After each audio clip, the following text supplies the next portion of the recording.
Sir నమస్కారం sir. నమస్తే అండి. సార్ డైరెక్టర్ పారంజిత్ గారు రీసెంట్ గా తంగాల్ సినిమాతో మంచి హిట్ అయితే అందుకున్నారు.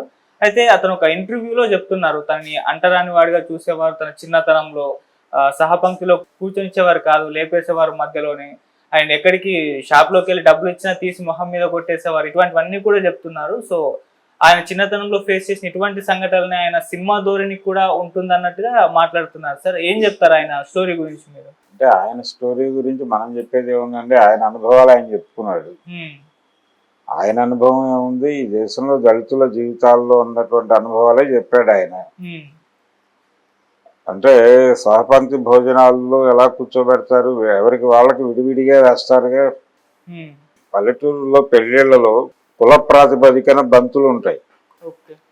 అలాగే దళితుళ్ళలో పెళ్లిళ్ళు జరిగినా కానీ అగ్రకులాలకు ఒక చోట పెడతారు. ఊళ్ళో నుంచి ఎవరైనా అంటే కొంచెం ప్రామినెంట్ దళిత అంటే అక్కడ ఎవరైనా ఆర్గనైజ్ చేయగలిగిన వాడు, నలుగురిని పోగేయగలిగిన వాడు, వాడికి ఒక సామాజిక ప్రాధాన్యత ఉంటుంది. ఆ ప్రాధాన్యత ఉన్నవాడి ఇళ్ళకి వీళ్ళు భోజనాలకు వెళ్తారు.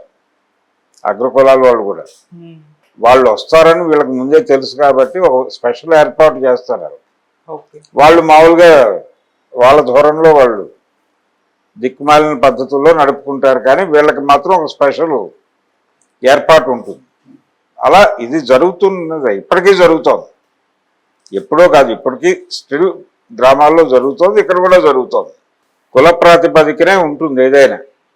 ఏ కులం వాళ్ళు హాజరవుతున్నారు, ఎవరి పెళ్ళి, లేకపోతే ఎవరి వ్యవహారం అనేది కుల ప్రాతిపదికను చూడటం అనేది మనకి అలవాటు అయిపోవడం మాత్రమే కాదు, అది అవసరంగా నడుస్తోంది. కులమే వర్గంగా నడుస్తున్నటువంటి సమాజంలో ఆ ఇబ్బందులు సహజంగా అందరూ ఫేస్ చేసిన వాళ్ళే ఉంటారు. ఆ ఇబ్బందులు చెప్పుకున్నాడు ఆయన. ఆ ఇబ్బందుల్లో నుంచి దీన్ని ప్రపంచం దృష్టికి తీసుకురావాలి. ఈ ఇబ్బందుల ద్వారా తమ మనస్సులు పొందుతున్నటువంటి ఆవేదనని ప్రపంచం దృష్టికి తీసుకురావడం కోసం ఆయన ఒక కళారూపాన్ని ఎంచుకున్నాడు. అది సినిమా. ఆయన చేసినటువంటి దాదాపు అన్ని సినిమాల్లోనూ సమాజంలో ఉన్నటువంటి వివక్ష, ఆ వివక్ష అనే దాన్ని ప్రస్ఫుటంగా చెప్పే ప్రయత్నం చేస్తాడు. కబాలీలో చెప్పాడు, కాలాలో చెప్పాడు. అంటే తను చెప్పే విషయం ప్రజలకి నేరుగా చేర్చడం కోసం ఆయన పెద్ద హీరోలని ఆశ్రయించి సినిమాలు చేసిన సందర్భాలు కూడా చూసాం మనం. తంగలాన్ విక్రమ్తో చేయటం వెనకాల ఆలోచన కూడా అదే. అంటే తద్వారా ఒక రీచ్ ఉంటుంది అనేది. అలా ఆయన కేవలం సినిమా దర్శకుడిగా మాత్రమే కాదు, లేకపోతే సినిమా నిర్మాతగా మాత్రమే కాదు, ఆయన కార్యకర్తగా కూడా పనిచేస్తున్నాడు. సామాజిక కార్యకర్తగా పనిచేస్తున్నాడు. ఈ సామాజిక కార్యకర్తగా పనిచేసేటువంటి లక్షణం ఉన్న దర్శకులు మనకెవరు లేరు.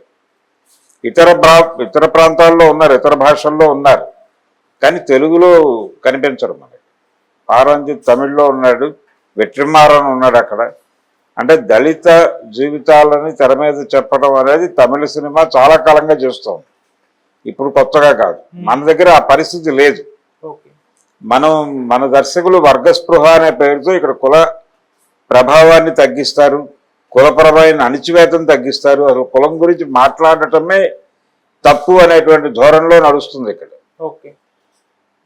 ఈ క్రమంలో ప్రోగ్రెసివ్ అంటే ఒక ఎర్ర కండువా భుజాన్ని వేసుకుని ఇంటి మీద ఎర్ర జెండా ఎగరేసుకునే రచయితలు కూడా తెలుగు సినిమాల్లో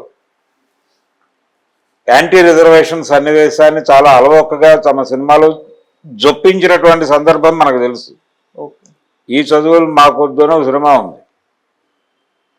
ఆ సినిమాలో ఒక బ్రాహ్మడు రిజర్వేషన్ల వలన ఉద్యోగం దొరక్క వెళ్ళి ఒక చెప్పుల కొట్టులో చేరి పనిచేసుకుంటూ ఉంటాడు. షాప్కి వచ్చినటువంటి వేరే కులం అంటే దిగువ కులాల వాళ్ళ కాళ్ళు పట్టుకుని బూట్లు చెప్పులు సైజులు చూడాల్సినటువంటి పరిస్థితి ఏర్పడుతుంది. అది చాలా జాలిగా తీస్తాడు. అయ్యయ్యో ఇలాంటి మనిషి ఇలా అయిపోయాడే అని. అంటే సమాజం జాలిపడాలనుకుంటాడు ఆ రైటరు. తప్పేముంది దానిలో? వాళ్ళు చేస్తున్నప్పుడు ఏం చేయడానికి ఏముంది, ఈయన మనిషే కదా. ఈ బ్రాహ్మడు మనిషే, ఆ దళితుడు మనిషే, ఆ ఉద్యోగం పొందిన దళితుడు మనిషే. ఈ మధ్య ఒక సినిమా చూసాం మనం, కమిటీ కుర్రాళ్ళు. దాంట్లో రిజర్వేషన్ల వలన ఉద్యోగాలు రావడం లేదు పైకి వాళ్ళకి అనే ఆవేదన బలంగా ఎక్స్ప్రెస్ చేశారుగా తెర మీద. ఇది ఒక రాంగ్ నోషన్ లో జరిగేటువంటి ఆర్గ్యుమెంట్. ప్రతిభ ఉన్న వారికి ఉద్యోగాలు కరువైపోతున్నాయి రిజర్వేషన్ల వలన అని. రిజర్వేషన్లు లేకపోతే వాళ్ళ ప్రతిభ ఏమైపోవాలి? వాళ్ళు నేరుగా ఏది తెచ్చుకోలేరు కదా, కొనుక్కునే పరిస్థితి వాళ్ళకు ఉండదు. అవకాశాలు, మీకు అవకాశాలు కొనుక్కునే అవకాశం ఉంది. అందుకని కాళ్ళు ఉన్న వాళ్ళకి కాళ్ళు లేని వాళ్ళకి ఒకే లైన్ మీద నుంచోబెట్టి పోటీ పెట్టినట్టు. దీన్ని పట్టించుకోరు ఎవరు.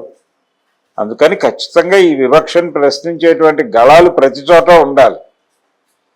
అలా ఒక్కొక్క చోట ఒక్కొక్కళ్ళు వినిపిస్తున్నారు గొంతుని. తాత్విక రంగంలో ఒకళ్ళు, కవిత్వ రంగంలో ఒకళ్ళు, సాహిత్యంలో కథలు రాస్తారు ఒకళ్ళు, లేకపోతే నవలలు రాస్తారు, సినిమాలు తీస్తారు, రాజకీయాల్లో ఉంటారు.